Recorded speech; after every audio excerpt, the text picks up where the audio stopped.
They ask me sometimes, the new ones, what it feels like. They sit across from me in the ready room with their fresh flight suits still creaking at the joints and their eyes still capable of holding light, and they ask me to describe it, as if words could capture the sensation of atmospheric entry while hostile fire traces bright lines across your canopy, as if language was built to contain the feeling of your own blood pooling in your legs as you pull a turn that would kill an unaugmented human.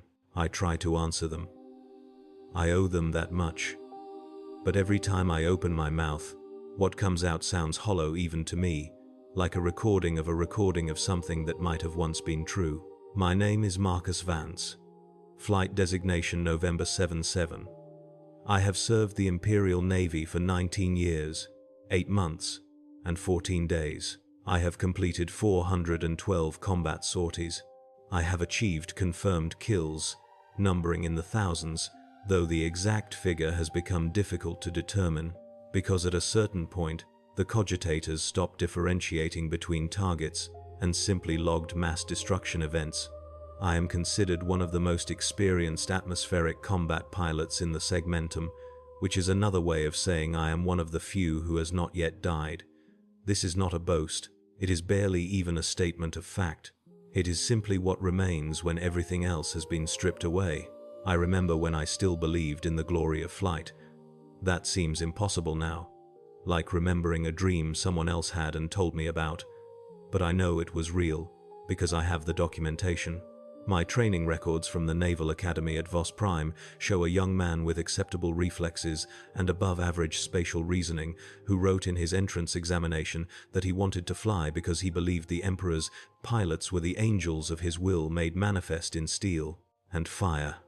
I do not recognize that person. I have tried. In the quiet hours between missions, when the stimulants have worn off but sleep refuses to come, I have stared at the picked capture from my graduation ceremony and searched for some connection to the youth in the image. He is smiling. His uniform is spotless. The wings they pin to his chest catch the light like they mean something. I remember the weight of those wings. I remember thinking they made me part of something larger than myself. I did not understand then that being part of something larger means being made smaller, being compressed and refined until you fit the shape required of you. My first posting was aboard the Emperor's Spite, a dictator-class cruiser assigned to patrol duties along the Fenwick Corridor. The work was tedious. Endless patrols through empty void, scanning for threats that rarely materialized, drilling formations until the maneuvers became thoughtless muscle memory. I flew a Fury Interceptor then, a beautiful craft with responsive controls and a cockpit that still smelled like sacred oils and human sweat rather than the recycled chemical atmosphere I breathe now. My co-pilot was a man named Tommy Reeves, a Vos Prime graduate like myself, though he had finished a year ahead of me. Tommy had a laugh that echoed through the flight deck even over the noise of the launch preparations. He had a way of making the tedium bearable, filling the long patrol hours with stories about his family's Grox farm back on some agri-world, whose name I have since forgotten. He talked about his sisters, about the way the grain fields looked at harvest time, about the girl he planned to marry when his service term was complete. I listened to those stories hundreds of times. I could recite them from memory if I tried. I do not try. The seat beside me has been empty for 11 years now. I fly solo craft exclusively, have done since the Corvin Reach campaign, and when the new pilots ask why, I tell them it is a matter of tactical preference. This is a lie. The truth is that I cannot bear the sound of another person breathing in my cockpit. The truth is that the last time I heard that sound, it was mixed with blood, and Tommy was trying to tell me something, and I could not hear him over the damage alarms. And by the time the emergency crews cut us out of the wreckage, he had stopped trying to say anything at all. I do not remember the mission that killed him. This is not a figure of speech or an exaggeration for emotional effect. I mean that the memories are simply not there, like a data file that has been corrupted or deliberately deleted. I remember launching. I remember Tommy making a joke about the flight controller's voice. I remember nothing else until I woke up in the Medicae bay with 17 broken bones and a new titanium plate where part of my skull used to be. They told me what happened. I have read the after-action reports, but reading about something and remembering it are different processes, and my mind has decided that this particular data is not available for retrieval. What I do remember, with perfect clarity, is the feeling of pulling out of a dive so hard that my vision tunneled to a single point of light while the airframe screamed around me. I remember the way the control column felt in my hands, the subtle vibrations that told me exactly how close the craft was to structural failure. I remember the pressure, always the pressure, the G-forces pressing me into my seat like a giant hand trying to squeeze me out of existence. In those moments, everything became simple. There was no room for grief or guilt or the complicated emotions that waited for me on the ground. There was only the craft and the controls and the target and the pressure, always the pressure, and the pure binary question of whether I would survive the next 3 seconds. I became addicted to that simplicity. I did not recognize it as addiction at first. I told myself I was honoring Tommy's memory by becoming the best pilot I could be. I volunteered for every combat deployment, requested transfers to the most active war zones, accumulated flight hours at a rate that made the Medicaid staff express concern about cumulative stress damage. They did not understand. They thought I was being reckless. In truth, I was being the opposite of reckless. I was being careful, so careful, to ensure that I never had to spend more time on the ground than absolutely necessary. Because on the ground, I had to be Marcus Vance, the man whose co-pilot died on a mission he cannot remember. In the air, I was just November 7-7, a designation attached to a weapons system, and that was so much easier to bear. The years that followed blur together in my memory, though perhaps blur is the wrong word. It implies a lack of clarity, when really what I mean is that each individual mission has been preserved with crystalline precision, while the time between missions has faded to gray static. I can tell you exactly how it felt to strafe a heretic column on Varkos 4, the way the autocannon vibrations traveled up through the control column and into my bones, the specific shade of orange that burning promethium turned as it spread across the enemy formation. I can tell you about the night combat over Theron Falls, how the tracer fire looked like festival lights in the darkness, how the anti-aircraft batteries carved bright wounds in the sky while I danced between them.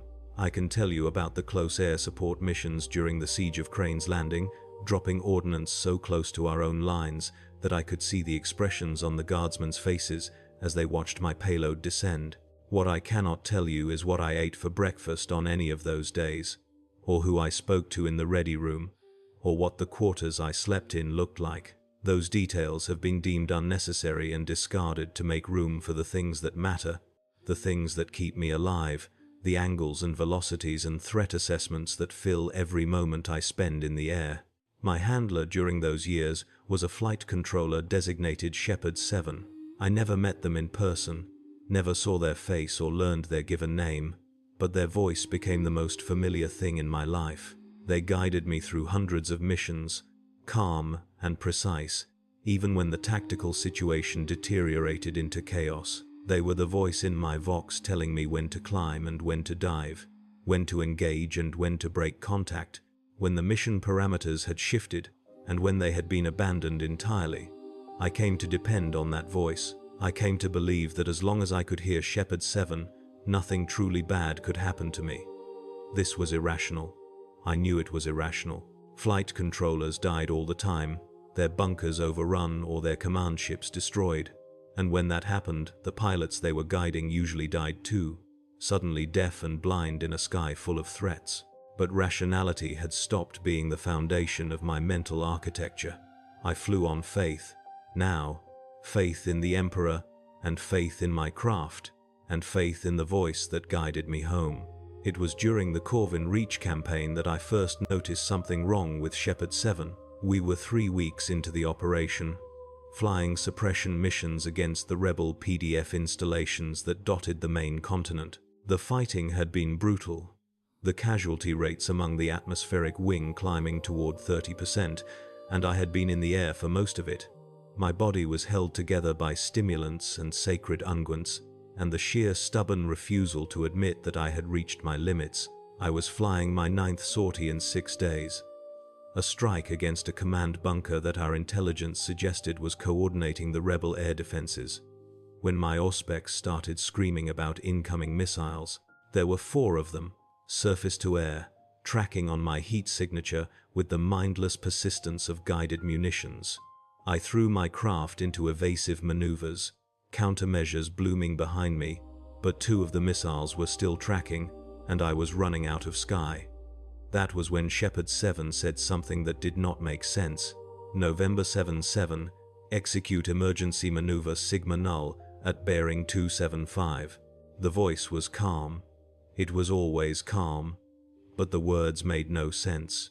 There was no maneuver designated Sigma Null in any tactical doctrine I had ever studied.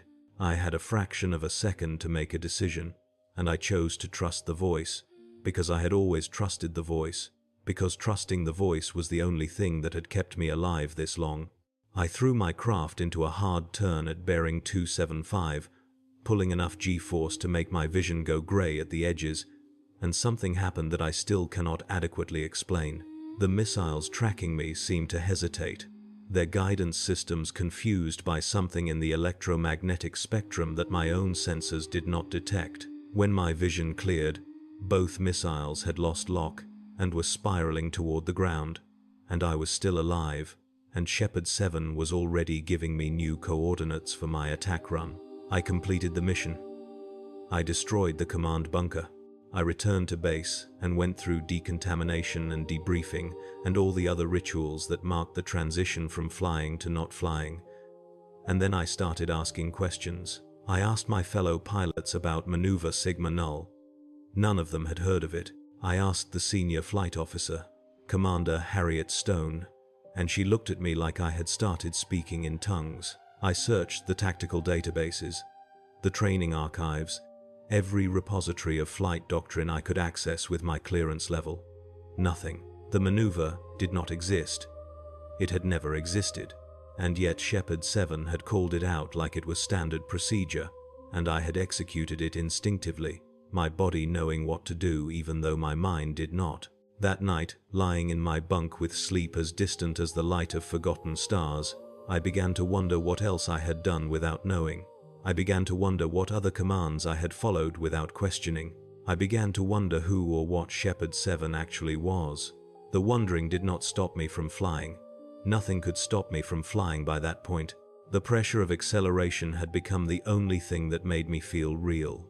The roar of the engines was the only music I cared to hear. I had dreams, sometimes, about what it would be like to simply never land, to keep flying until the fuel ran out, and then drift forever through the upper atmosphere, becoming one with the wind and the clouds and the distant sun. These were not suicidal fantasies, or at least I did not think of them that way. They were aspirations. They were prayers. They were the closest thing to peace I could imagine. The Corvin Reach campaign ground on for another 2 months. I flew 47 more sorties. I destroyed enemy aircraft, enemy fortifications, enemy personnel. I became very good at destroying things.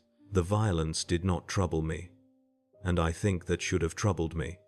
But the capacity for that kind of self-reflection had been burned out of me somewhere along the way. When I killed, I felt nothing except the simple satisfaction of a successful mission. When I returned to base, I felt nothing except the hollow anticipation of the next launch. When I slept, I dreamed of fire and metal and the feeling of being pressed into my seat by forces that should have killed me, but somehow never did. Commander Stone called me into her office on the 53rd day of the campaign. I had known this conversation was coming. My medical records showed persistent elevated stress hormones, microhemorrhages in my retinas from the cumulative G-force exposure, early signs of bone density loss from the combination of high acceleration and inadequate recovery time. I was falling apart, but I was also one of her few remaining experienced pilots, and that tension showed on her face as she looked at me across her desk. November 7-7, she said, using my flight designation rather than my name, which told me exactly how this conversation was going to go. Your service record in this campaign has been exemplary. 23 confirmed kills. 0 failed sorties. Commendation for valor during the assault on Firebase Delta. I said nothing. There was nothing to say. The Medicae staff has recommended you be grounded for a minimum of 6 weeks for physical recovery. Still, I said nothing. I had learned that silence was more effective than argument in these situations. Officers expected resistance. Silence unnerved them. I am going to deny that recommendation, Commander Stone continued. We need every pilot we have, but I am going to require that you undergo a comprehensive medical evaluation before your next sortie.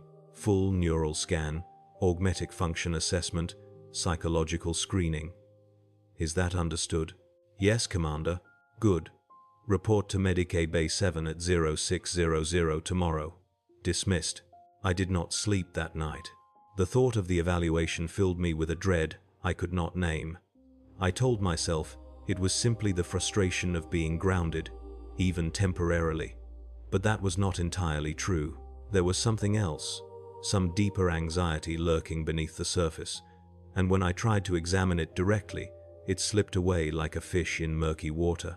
I lay in my bunk and listened to the sounds of the ship around me, the creaking of hull plates, and the distant hum of engines, and the muffled footsteps of crew members going about their duties, and I felt utterly alien to all of it.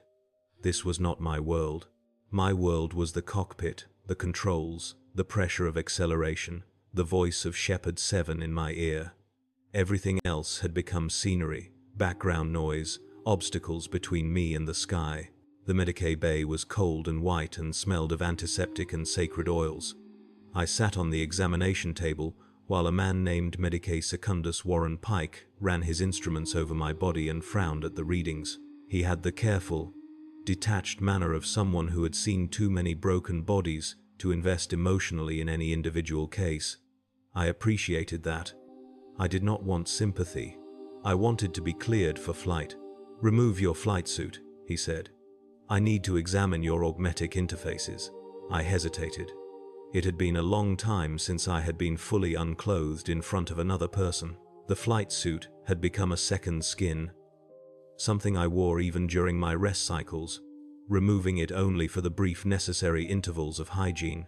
But this was a medical examination, and refusal would only delay my return to the cockpit, so I unsealed the collar and began the process of extraction.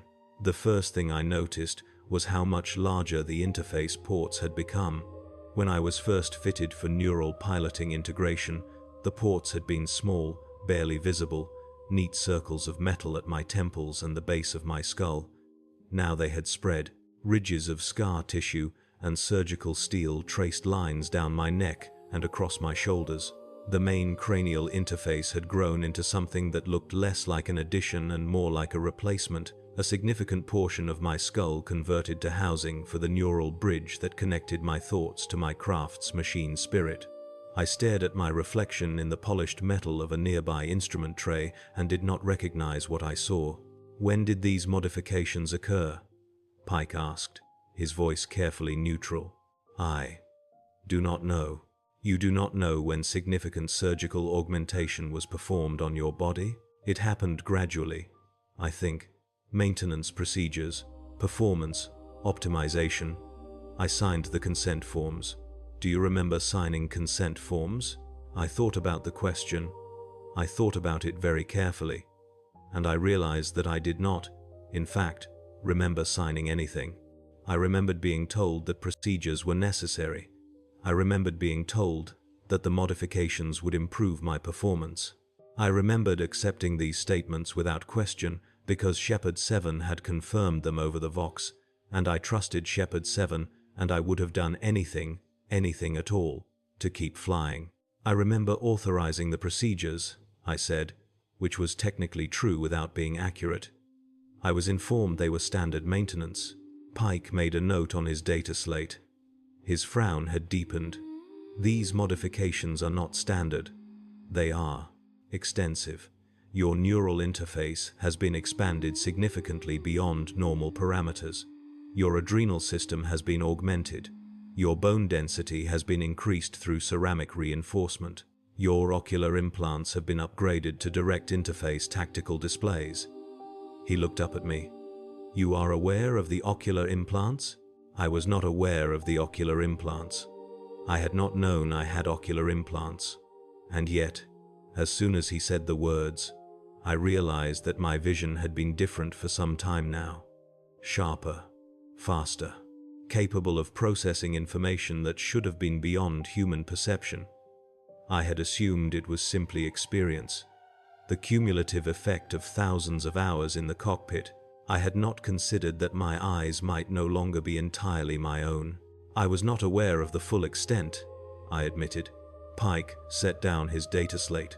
When he spoke again, his voice had lost some of its clinical detachment. "Pilot Vance, the modifications you have received are designed to integrate you more fully with your craft. They are the kind of modifications typically reserved for pilots who are being prepared for permanent assignment to their vehicles. Do you understand what that means?" I understood. I had always understood, on some level. The cockpit was my home. The craft was my body. The sky was my blood and breath and beating heart. The modifications had not made me into something new.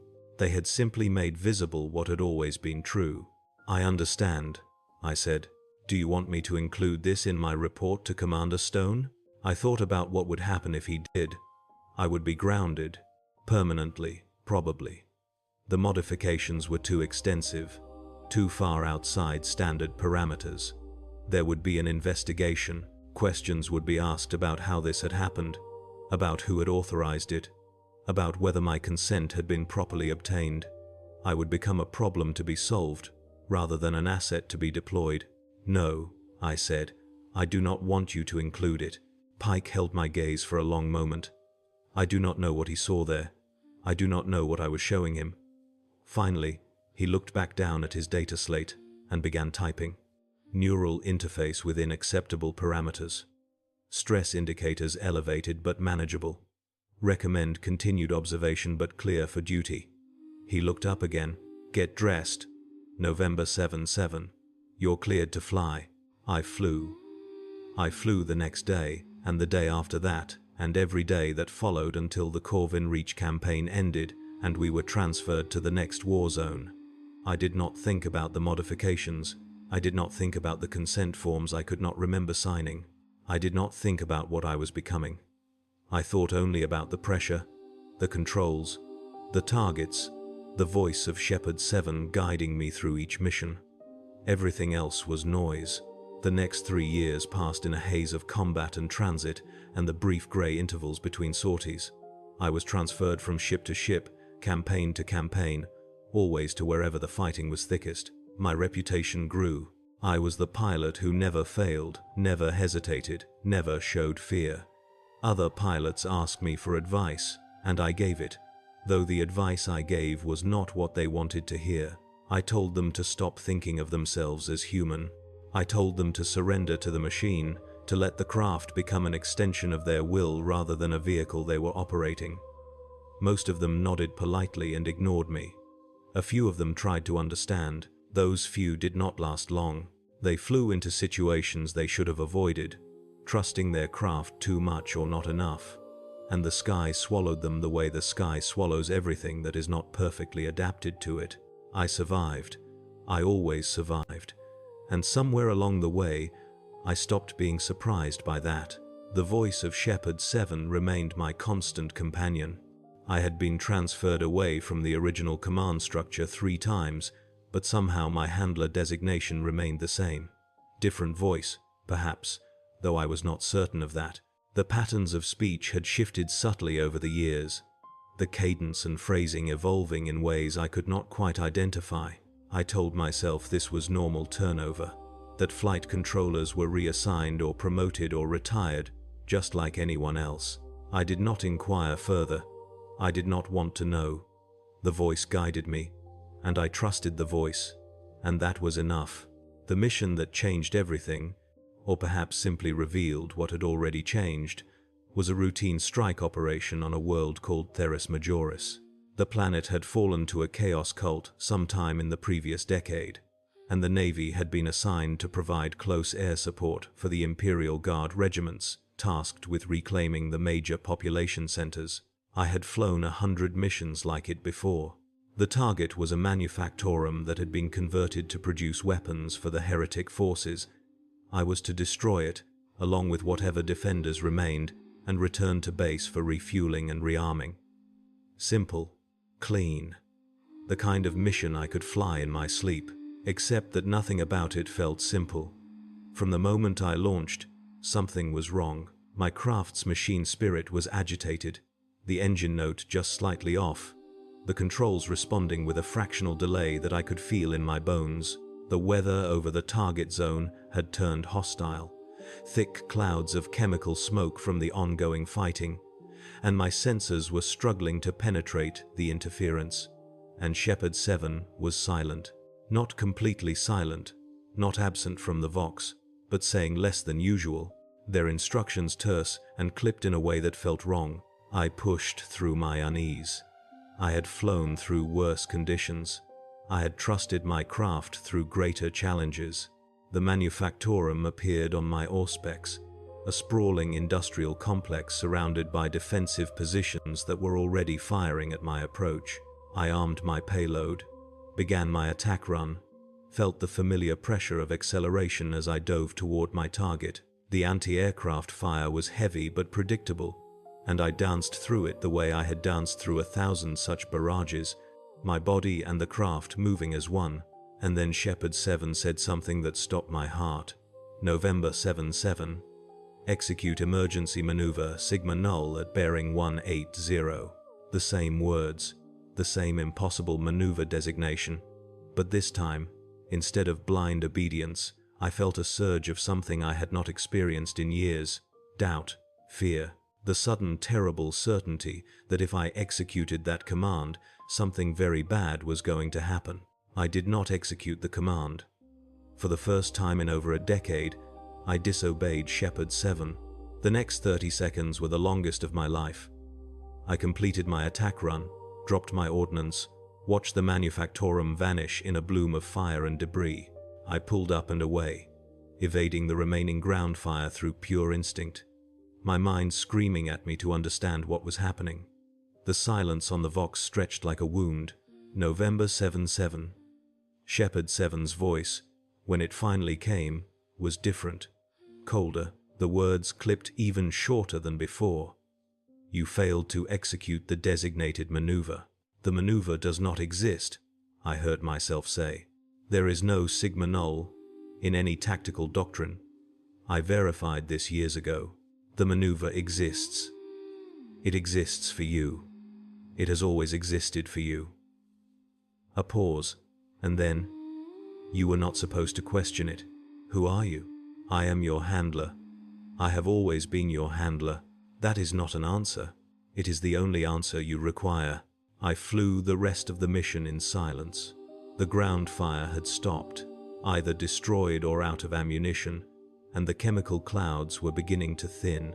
I could see the horizon clearly now, the curve of the planet against the darkness of space, and I thought about what it would mean to simply keep climbing, to push the engines past their limits and see how far I could go before the atmosphere ran out. I thought about the modifications Pike had found, the ones I had not consented to, the ones that had made me into something more than human. I thought about Tommy Reeves and the mission I could not remember, and the empty seat that had been beside me for 11 years. I thought about all of it, and then I turned toward home, because that was what I had been trained to do. The debriefing was perfunctory. My mission had been successful. The manufactorum was destroyed. My conduct was logged as exemplary. No one asked about the moment when I had hesitated, when I had disobeyed a direct command from my handler.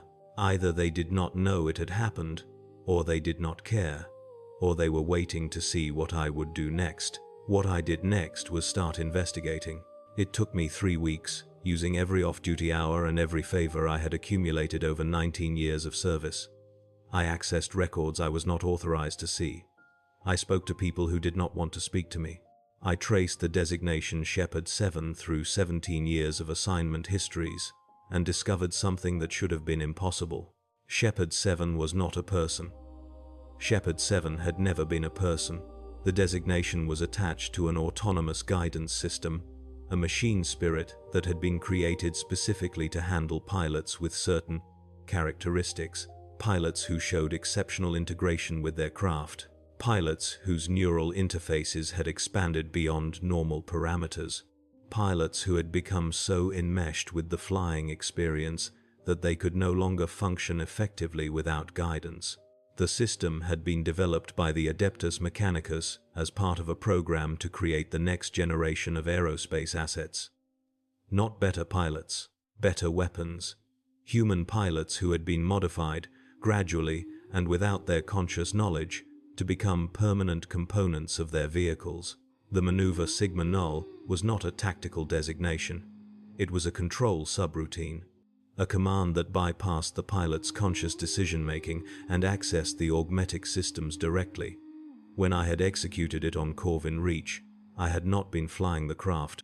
The craft had been flying me, using my body as a component, my mind as a processor, my survival instinct as a targeting algorithm. The fact that I had survived the missiles was not luck or skill. It was optimization. The system had calculated the most efficient way to preserve a valuable asset and implemented it without consulting me. And I had been receiving Sigma Null commands for years, dozens of them, hundreds, perhaps. Every time I had felt that moment of perfect clarity in combat, that sense of being one with the machine, it had not been transcendence. It had been control. I had been a puppet mistaking its strings for wings. The knowledge should have destroyed me. I had built my entire identity around my skill as a pilot, my ability to survive situations that killed lesser men, my dedication to the craft and the service and the Emperor. All of it had been an illusion. I was not a hero. I was not even a soldier. I was a component that had outlived its expected service life, a machine part that had somehow developed the capacity for self-awareness, but destruction, I discovered, was no longer available to me. The modifications that had been made to my body and mind over the years had done more than enhance my piloting abilities. They had altered my fundamental psychology, the capacity for existential crisis, for self-destruction, for giving up, had been quietly excised along with so much else. I could recognize that I should feel devastated. I could analyze the reasons why a normal person would be broken by this revelation. But the feelings themselves would not come. I was beyond them. I had been engineered beyond them. There is a special kind of horror in understanding that your emotional responses have been edited. It is the horror of looking into a mirror and seeing someone else's face, of speaking with your own voice and hearing a stranger's words. I knew that I had once been capable of grief, of despair, of rage at the violation that had been done to me. Those feelings had been part of Marcus Vance, the young man who had graduated from the Naval Academy with wings on his chest and dreams of glory in his heart. But that person was gone, deleted, overwritten by the thing I had become.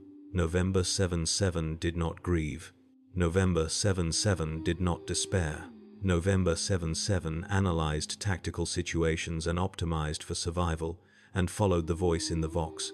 And if that voice turned out to be a machine spirit rather than a human handler, that simply meant one more illusion had been stripped away. I flew again the next day. Of course I flew. What else was there? The new pilot arrived 6 months later, assigned to fill one of the many gaps in our atmospheric wing. His name was Dylan Webb, and he reminded me so much of my former self that it hurt in ways I had forgotten I could hurt. He had the same eager stance, the same bright eyes, the same absolute conviction that he was about to become part of something magnificent. He asked me questions about combat flying, about surviving under fire, about what it was like to face the enemies of mankind from the cockpit of an Imperial warcraft. I answered him. I told him the truth, as much of it as I understood, and I watched his face as the implications slowly penetrated his enthusiasm. "You're saying we're not really pilots," he said. "We're just components." "We are pilots," I told him. "That has never been in question. The question is what happens to a pilot who becomes too good at his job? What happens when the integration is too complete? But you're still here. "You're still you." I looked at him for a long moment.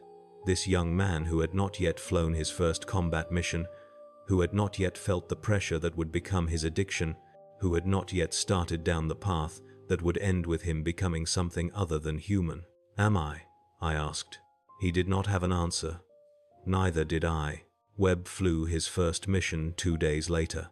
I monitored his Vox channel from the ground, listening to the voice of his handler guide him through the engagement, hearing the excitement in his responses gradually flatten into focus as the reality of combat replaced the fantasy.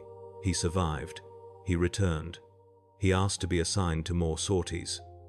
The cycle was beginning again. I thought about warning him. I thought about telling him everything I had discovered about Shepard 7 and the Sigma Null commands and the modifications that were even now being prepared for any pilot who showed exceptional integration. But I realized, as I watched him walk toward his craft for his second mission, that warning him would accomplish nothing. He would not believe me, or he would believe me but fly anyway, because the sky was calling and nothing else mattered, or he would try to resist and be quietly removed from the program, replaced by someone more compliant. The system had no room for objectors. The system had been designed to produce weapons, and weapons that questioned their function were defective by definition. So I said nothing. I let him go. I watched him launch into the burning sky of whatever war zone we had been assigned to this month, and I felt the familiar ache of wanting to be up there with him, and I waited. The call came 3 hours later. November 7/7, report to Launch Bay 3. Priority deployment. An enemy offensive had broken through the perimeter, and the ground forces were being overrun, and they needed every pilot in the air immediately. I was running before the message finished, my body responding to the command before my mind had fully processed it. And I realized as I climbed into my cockpit that this was it. This was the feeling I had been chasing for 19 years. This was the only thing that had ever made sense. The launch sequence was automatic. My neural interface connected to the craft's machine spirit, and I felt the familiar expansion of awareness, my consciousness spreading through the sensors and systems until I could no longer tell where I ended and the machine began. The pressure of acceleration pushed me into my seat, and I smiled, actually smiled, because this was home. This was truth. This was the only thing that had ever been real. Shepard 7's voice filled my cockpit, calm and precise and inhuman. November 7/7. You are cleared for launch. Target coordinates are being transmitted now. Execute attack run on designated enemy positions. Weapons free. Understood, I said, and meant it. I flew into the fire. I flew through flak so thick it looked like rain, through tracer rounds that painted the sky in lines of death, through the screaming chaos of an enemy determined to bring me down. I killed. I destroyed. I fulfilled my function with perfect efficiency, and somewhere in the back of my mind, in the small part of me that still remembered what it meant to be Marcus Vance, I knew that this would be the last time. The modifications had reached their terminal stage. The integration was complete.